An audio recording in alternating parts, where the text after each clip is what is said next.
Le 23 janvier 2026, trois chasseurs Rafale portant les immatriculations T0301, T0302 et T0303 se posent sur la base aérienne Rosmin Nourjadine de Pekanbaru, sur la côte ouest de Sumatra. 8 milliards de dollars, 42 avions de combat, le contrat de défense le plus colossal jamais signé en Asie du Sud-Est, et il porte un nom français. Mais pour en arriver là, la France a dû affronter un ennemi bien plus redoutable que n'importe quel chasseur rival. Un ennemi qui ne tire pas de missiles, mais qui fabrique des mensonges à l'échelle industrielle. Pékin a lancé contre le Rafale la plus grande campagne de désinformation jamais orchestrée contre un avion de combat occidental. Et Pékin a perdu. Pour comprendre comment la France a remporté cette victoire, il faut revenir quelques années en arrière, dans un archipel de 17 000 îles éparpillées entre l'océan Indien et le Pacifique. L'Indonésie est le 4e pays le plus peuplé de la planète, la plus grande nation musulmane au monde, et elle possède un problème stratégique majeur. Son espace aérien est immense, ses frontières maritimes s'étirent sur des milliers de kilomètres, et en face, dans les eaux contestées de la mer de Chine méridionale, la marine chinoise multiplie les provocations autour des îles Natuna, où les pêcheurs indonésiens se retrouvent régulièrement encerclés par des navires de guerre battant pavillon rouge. Pendant des décennies, Jakarta a tenté de défendre cet espace avec un patchwork d'avions vieillissants hérités de la guerre froide. Des Sukhoi 27 et des Sukhoi 30 achetés à la Russie dans les années 90, dont les cellules fatiguées accumulaient les pannes.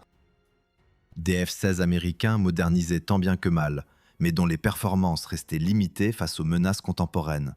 Et surtout, une dépendance permanente envers des fournisseurs qui imposaient leurs conditions politiques à chaque contrat.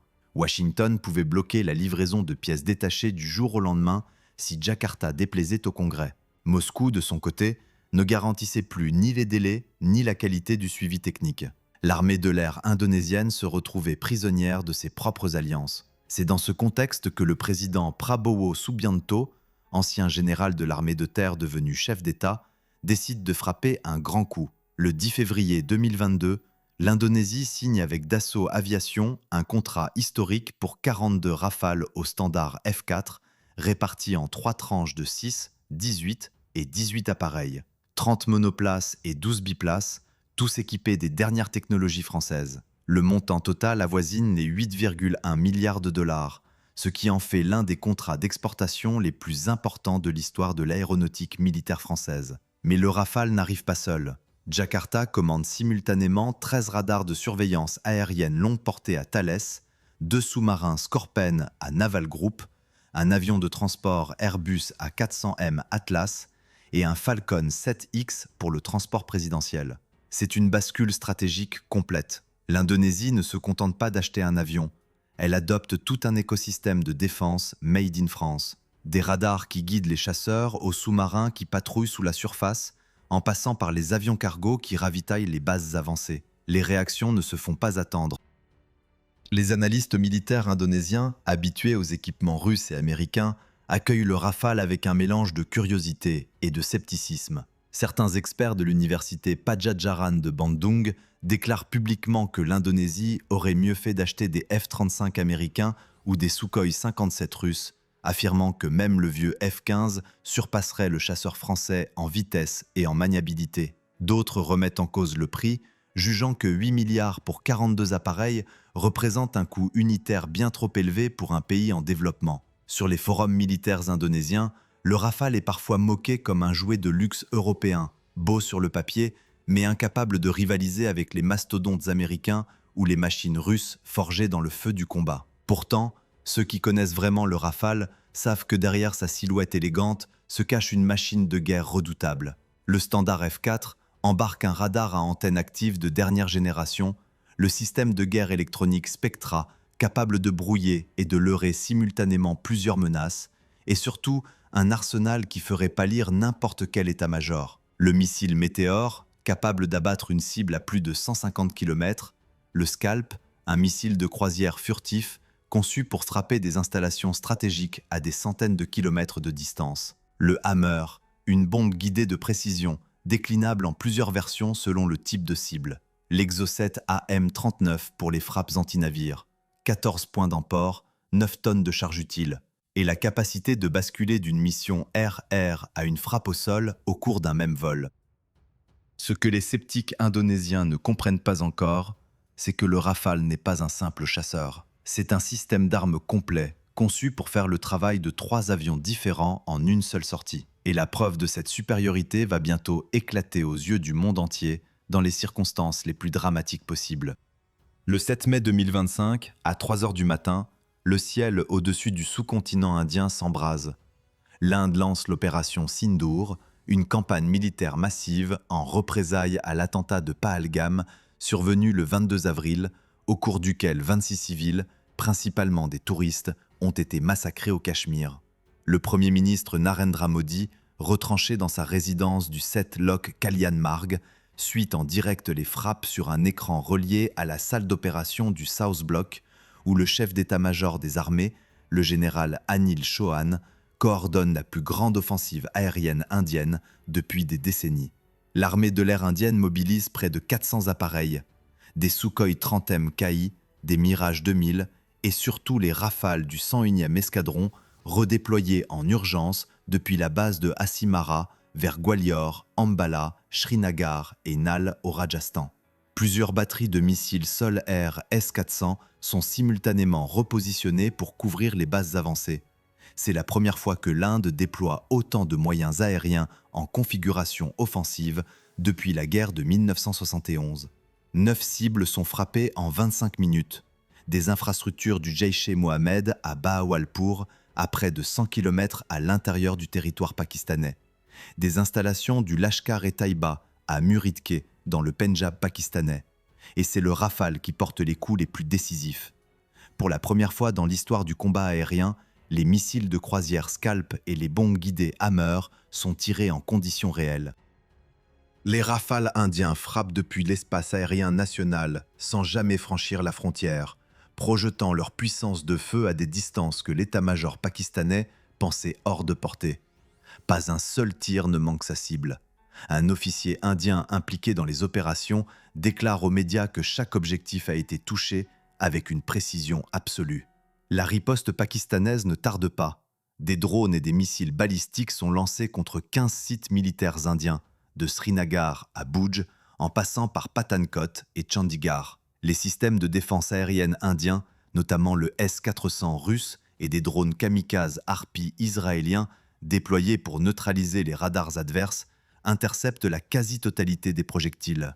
Mais dans le chaos de cette nuit-là, une bataille aérienne d'une intensité inédite éclate au-dessus de la ligne de contrôle. Plus de 50 chasseurs s'affrontent dans ce qui deviendra le plus grand engagement aérien entre l'Inde et le Pakistan depuis leur création. Et c'est là que la guerre de l'information commence. Islamabad affirme avoir abattu 5 avions indiens dès le premier jour, dont 3 Rafales, grâce à ses J-10C d'origine chinoise, armés de missiles PL-15 à longue portée. Le porte-parole militaire pakistanais, Ahmed Sharif Chaudhry, annonce que tous les appareils ont été détruits au-dessus du territoire indien. Quelques semaines plus tard, le général à la retraite Khalid Kidwai organise une conférence de presse où il révèle les numéros de queue de 4 Rafales prétendument abattus.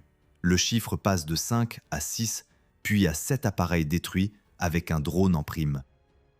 À l'Assemblée générale des Nations unies, le Premier ministre Shehbaz Sharif reprend ces mêmes revendications devant la communauté internationale. Du côté indien, le silence officiel est assourdissant. Ni confirmation, ni démenti. Le chef d'état-major Chauhan admet que des pertes non spécifiées ont été subies, mais insiste sur le fait que tous les objectifs ont été atteints. Le directeur général des opérations aériennes, le maréchal de l'air Bharti, ajoute que les pertes font partie de tout combat, tout en confirmant qu'aucun pilote indien n'a été tué et que l'armée de l'air pakistanaise a elle-même subi des dommages importants. L'Inde revendique au moins 5 chasseurs pakistanais détruits par ses défenses sol-air, plus un avion de surveillance et d'alerte avancée abattu à une distance record de 300 km. Quant aux Rafales, la vérité émerge par fragments. Le site français Avions de chasse rapporte que le patron de Dassault, Éric Trappier, aurait indiqué une seule perte, causée par une défaillance technique à plus de 12 000 mètres d'altitude, sans contact radar ennemi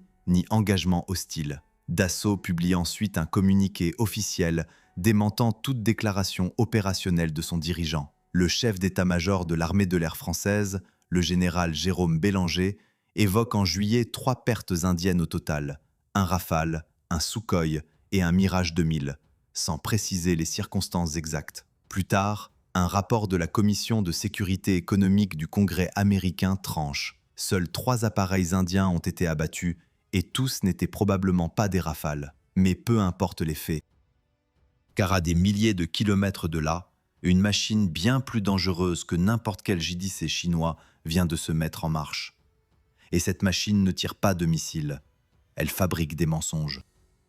Dans les heures qui suivent les premiers affrontements entre l'Inde et le Pakistan, les réseaux sociaux indonésiens sont inondés de vidéos spectaculaires montrant des rafales en flammes, des cockpits éventrés et des débris éparpillés dans des champs de blé. Le problème, c'est que la plupart de ces images sont fausses. Certaines proviennent de jeux vidéo, d'autres sont générées par intelligence artificielle, et quelques-unes montrent des épaves d'appareils qui n'ont strictement rien à voir avec le Rafale. Mais sur TikTok et Instagram, où l'émotion l'emporte sur la vérification, ces contenus se propagent comme une traînée de poudre. Le renseignement militaire français identifie rapidement l'ampleur de l'opération. Plus de 1000 comptes fraîchement créés sur les plateformes sociales diffusent simultanément un récit identique. Les armes chinoises sont supérieures, le Rafale est un avion surévalué, et la France vend du matériel défaillant à prix d'or. Les analystes français spécialisés dans la désinformation en ligne retracent l'origine de ces contenus et découvrent que les premières publications en langue indonésienne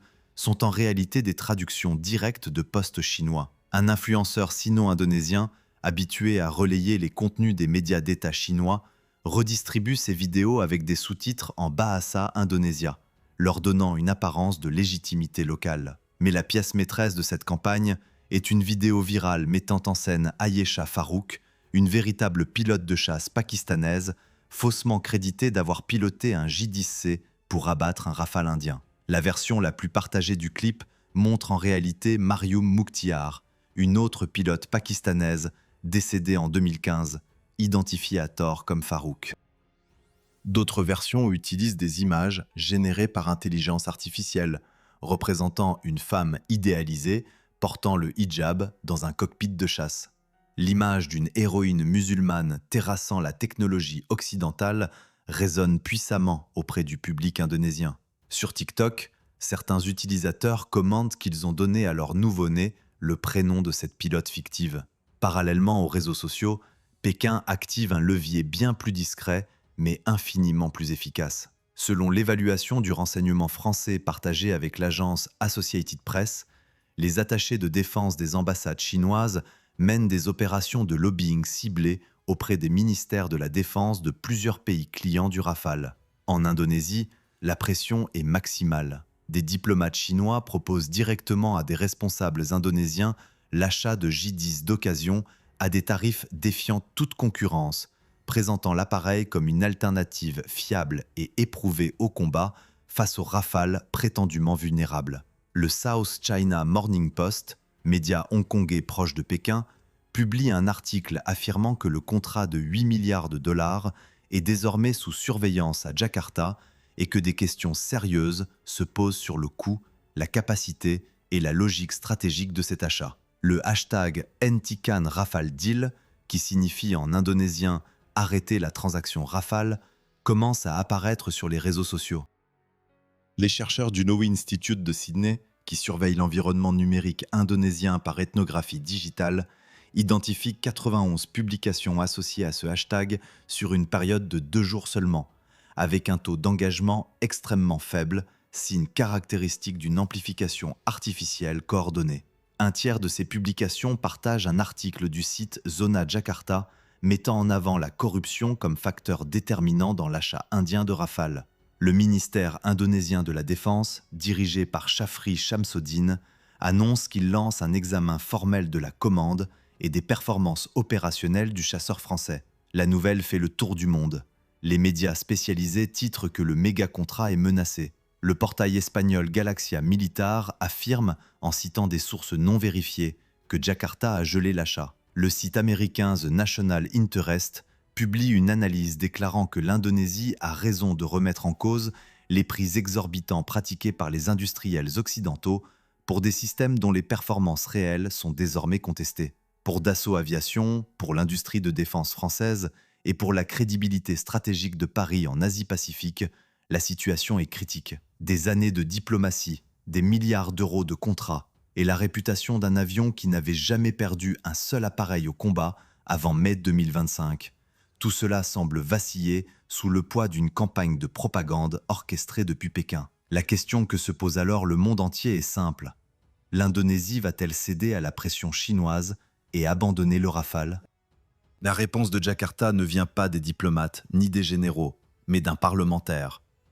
Dave Laksono, membre de la commission 1 de la Chambre des représentants indonésienne, celle qui supervise les questions de défense, prend la parole publiquement pour balayer les accusations contre le chasseur français. Il déclare que des allégations non vérifiées dans des zones de conflit ne peuvent pas servir de base unique pour évaluer l'efficacité ou l'échec d'un système d'armes. Puis il enfonce le clou avec un argument que personne n'attendait. Dans l'histoire militaire moderne, rappelle-t-il, même les avions les plus avancés comme le F-16, le F-18 et le F-22 ont subi des pertes dans des conditions tactiques complexes.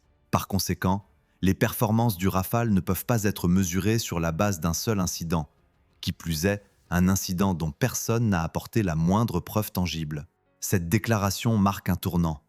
Elle signifie que le gouvernement indonésien a non seulement résisté à la pression de Pékin, mais qu'il a choisi de la contrer ouvertement.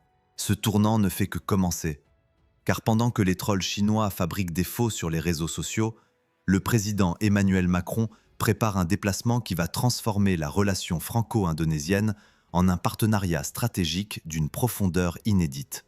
En mai 2025, le chef de l'État français se rend à Jakarta. Le président Prabowo l'accueille en le qualifiant publiquement de représentant de l'un des principaux partenaires de l'Indonésie dans la modernisation de son appareil de défense.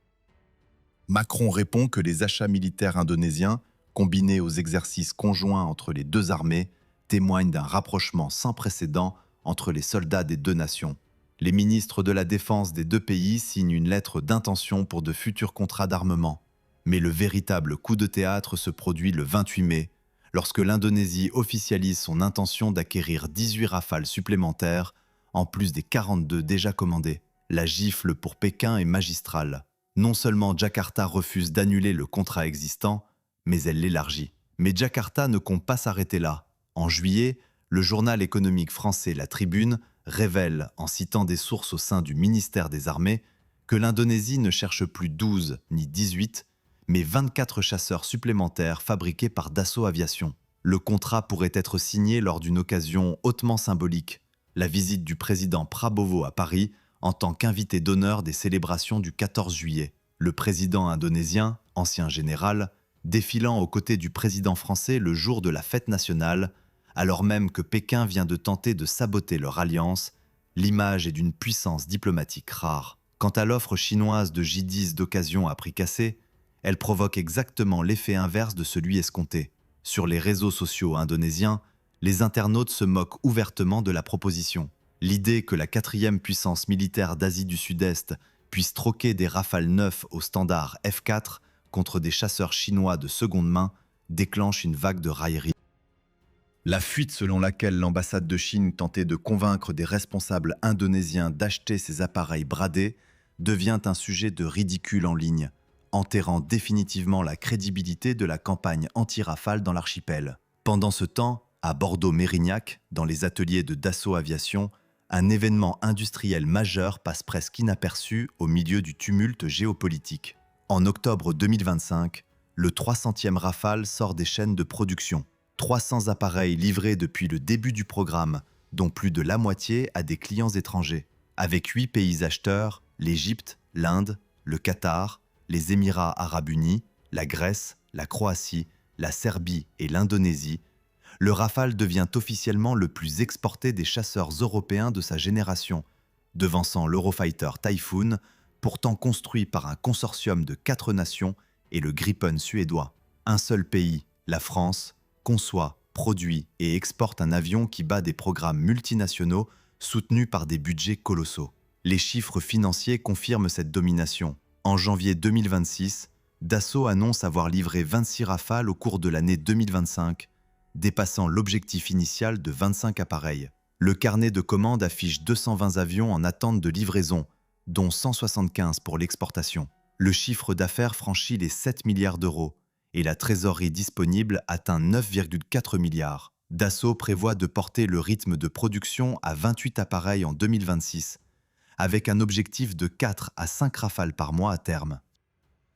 L'entreprise annonce également un partenariat stratégique avec Harmattan AI et un investissement de 200 millions de dollars dans une levée de fonds destinée à intégrer l'intelligence artificielle et l'autonomie contrôlée dans les futures versions du chasseur. Le Rafale n'est plus seulement un avion de combat, il est devenu le pilier central de la stratégie industrielle et militaire française, un instrument de souveraineté technologique que ni la propagande chinoise, ni les campagnes de désinformation pakistanaises, ni le scepticisme des analystes américains n'ont réussi à ébranler. Les 3 premiers Rafales indonésiens, assemblés à Mérignac et peints dans un camouflage biton gris frappé des cocardes nationales et de l'insigne du 6e escadron de chasse, décollent de Bordeaux le 8 janvier 2026 en direction d'Istres, avant d'entamer leur convoyage vers l'Asie du Sud-Est. Après une escale technique à Istres et plusieurs jours de convoyage au-dessus de l'océan Indien, les appareils rejoignent leur nouvelle base, entièrement réaménagée pour les accueillir. Les anciens Hawk britanniques qui occupaient les hangars ont été transférés à Pontianak quelques jours plus tôt pour libérer l'espace. Dassault a remis aux Indonésiens un centre de simulation et d'entraînement flambant neuf, ainsi qu'un bâtiment dédié aux parachutes de freinage. Les pilotes du Scadron Udara 12, formé en France à la base de Saint-Dizier, prennent officiellement possession de leur machine. 3 appareils supplémentaires sont programmés pour avril, et le rythme de livraison doit s'accélérer jusqu'à ce que la totalité des 42 chasseurs soient en service. Mais ce qui se passe en Indonésie n'est que la partie visible d'un phénomène bien plus vaste. Partout dans le monde, des pays qui hésitaient encore accélèrent leurs négociations avec Paris. En Asie, l'Inde ne se contente plus de ses 36 Rafales acquis en 2016. En avril 2025, New Delhi finalise une commande de 26 Rafales marines pour équiper ses porte-avions INS Vikrant et INS Vikramaditya, remplaçant les vieux MiG-29 embarqués. Le montant du contrat atteint 7,5 milliards de dollars. Et ce n'est pas terminé. Le Conseil d'acquisition de la défense indien lance des négociations directes de gouvernement à gouvernement pour 114 Rafales supplémentaires destinés à l'armée de l'air dans le cadre du programme Multi-Role Fighter Aircraft. Si ce contrat aboutit, l'Inde disposerait d'une flotte totale de 176 Rafales, faisant d'elle le plus grand opérateur étranger du chasseur français au monde. Au Moyen-Orient, l'Irak et la France sont en phase finale de discussion pour 14 Rafales au standard F4, 10 monoplaces et 4 biplaces, avec une signature attendue courant 2026. L'Arabie saoudite, écartée par Washington du programme F-35 Lightning II, se tourne vers Paris et étudie l'acquisition de 54 appareils. En Europe, un accord spectaculaire voit le jour en novembre 2025 lorsque l'Ukraine et la France signent une lettre d'intention portant sur la livraison potentielle de jusqu'à 100 Rafales au standard F4 au cours de la prochaine décennie, accompagnés de systèmes de défense aérienne, de munitions et de drones. Ce mouvement global ne relève pas du hasard. Il s'inscrit dans un contexte où la fiabilité des partenariats américains vacille. Le retour de Donald Trump à la Maison-Blanche a provoqué des tensions commerciales et diplomatiques avec plusieurs alliés traditionnels de Washington. Les menaces de sanctions et de tarifs douaniers poussent des pays comme l'Inde, l'Indonésie et les monarchies du Golfe à diversifier leurs fournisseurs d'armement. Et dans cette redistribution des cartes, la France se positionne comme l'alternative souveraine par excellence, un pays capable de vendre des systèmes d'armes complets, sans conditions politiques imprévisibles, sans risque d'embargo nocturne et sans dépendance envers un congrès étranger. Dassault, de son côté, prépare déjà la prochaine révolution. Les études préliminaires du standard F5 ont débuté en 2023, avec un développement à grande échelle prévu pour 2026 ou 2027. Cette version intégrera le combat collaboratif avec des drones de combat autonomes, de véritables ailiers fidèles capables de voler en formation avec le Rafale piloté et d'exécuter des missions de reconnaissance ou de frappe de manière semi-autonome. En janvier 2026, Dassault annonce un partenariat avec Harmattan AI pour accélérer l'intégration de l'autonomie contrôlée et de l'intelligence artificielle embarquée dans ses futurs systèmes. Le Rafale F5 ne sera pas un simple chasseur amélioré. Il sera le noyau d'un essaim de combat où l'homme et la machine fusionneront leurs capacités pour dominer le champ de bataille aérien de 2030 et au-delà. Et voilà ce que cette histoire nous enseigne. Un seul pays en Europe est capable de concevoir, de produire et d'exporter un avion de combat de cette envergure sans dépendre d'aucun partenaire étranger. Ni les Britanniques avec leur Typhoon partagé entre 4 nations, ni les Suédois avec leur Gripen, ni aucun autre État européen ne possède cette capacité souveraine de bout en bout, du moteur Safran au radar Thales, en passant par le système de guerre électronique et les missiles. Quand la Chine a tenté de détruire la réputation du Rafale avec la plus grande campagne de désinformation jamais lancée contre un système d'armes occidental, elle n'a pas seulement attaqué un avion, elle a attaqué la crédibilité de la France, son autonomie stratégique, sa base industrielle et technologique de défense. Et elle a échoué. Parce que la qualité ne se fabrique pas avec des algorithmes de propagande, et la confiance ne se détruit pas avec des vidéos truquées.